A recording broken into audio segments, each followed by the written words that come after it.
a time that my background was actually a challenge, several times actually. I've been openly discriminated against. I've been yelled and cursed at on the subway in New York. Things have been thrown at me in New York City, a place that you normally wouldn't associate it with open discrimination against someone who's just minding his own business.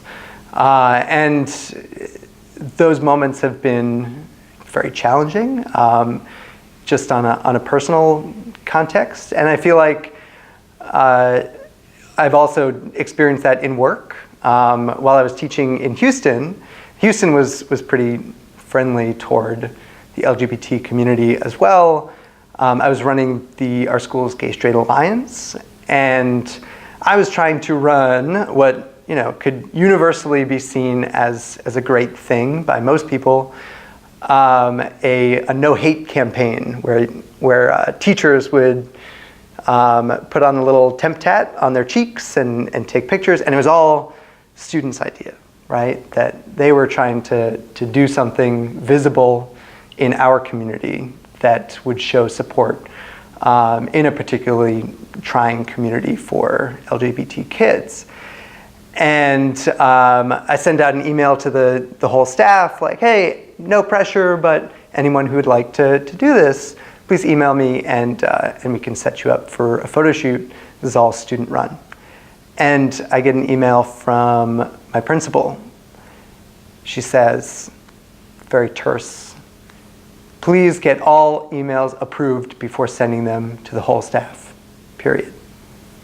I'd been sending out all staff emails all year. And I suddenly felt unsafe in my school community where I was a young leader and I was budding as a person who was driving a lot of initiatives forward. And I felt, and at that point, there were still laws in Texas for many folks to this day where you can be fired without cause for being gay. And all of a sudden it really hit, and it was like, even when I'm really trying to help people and trying to get students' wishes to the point that they can see them, there are so many barriers, even from people who may pretend to understand, as my principal would later say.